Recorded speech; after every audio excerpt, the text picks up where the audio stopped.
Hey everyone, I'm Chris. Welcome back to the studio. So I'm gonna go through coning. I constantly find that people struggle with this, so I just thought I would kind of cover it quickly. So I have a piece of clay here. It's probably about 2 pounds. It's pretty irregular. It's kind of off center on the wheel. I just wanna kind of touch base on touch points and kind of where I wanna be.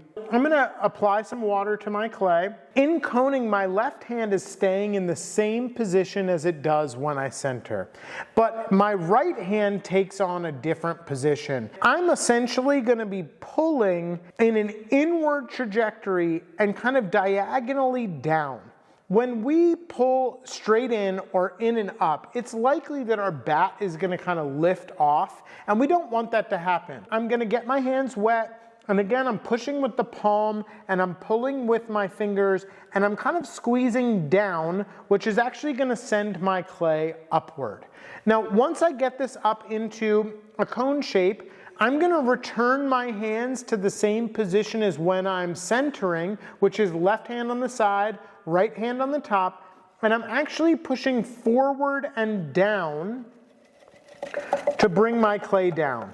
I mentioned this earlier, we want our center point to be our high point, and so when I'm coming down, my right hand is at a pretty aggressive angle to ensure that my center point is my high point. So I'm gonna do that again, now that it's in a little bit more of a cone shape. Again, I'm pushing with my left hand, pulling with my right fingers, and sending my clay up. I can move my hands slowly up the form as this happens, but I want to be cautious not to grab my clay. If I grab my clay, likely the bottom will keep spinning and the top will stop. And at worst case scenario, we're ripping off the top. At best case scenario, we're really creating weak point in our clay where the particles are no longer kind of like fused together. So again, I'm pushing forward. I'll kind of do this with one hand so that you can see, but I'm kind of pushing forward and down, and I'm sending that clay down,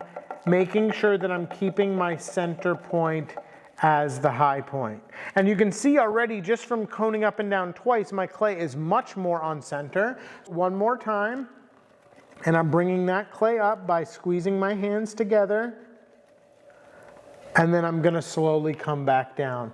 Just to talk a little bit about what's happening here, we are exchanging the core material for the exterior material, bringing out any air bubbles and also making a homogeneous mass. So if we were thinking about this, our clay is literally coming out of the top center, coming down the outside of the clay like at the skin, and then going back in at the bottom and cycling that through. So what I'm trying to do with coning is I'm trying to get that at least to turn over one time so that any irregularities on the inside would come to the outside, and this would become a homogeneous mass of clay. So now that I've done that a few times and my clay is more or less centered, I can then go back to standard centering, which is left hand on the side for me. My thumb is up in the air, my right hand comes in, and the heel of my right hand bisects the center, and I'm applying downward and inward pressure at the same time, yielding a centered mass of clay. If you have any problems with this, or you need help, I would encourage you to go back to my centering video, which will kind of fill in some of the blanks in between here. And if there's anything else you'd like to see, make sure you comment below, and I'll be happy to go through or help you with whatever you got. All right, I'll see you later.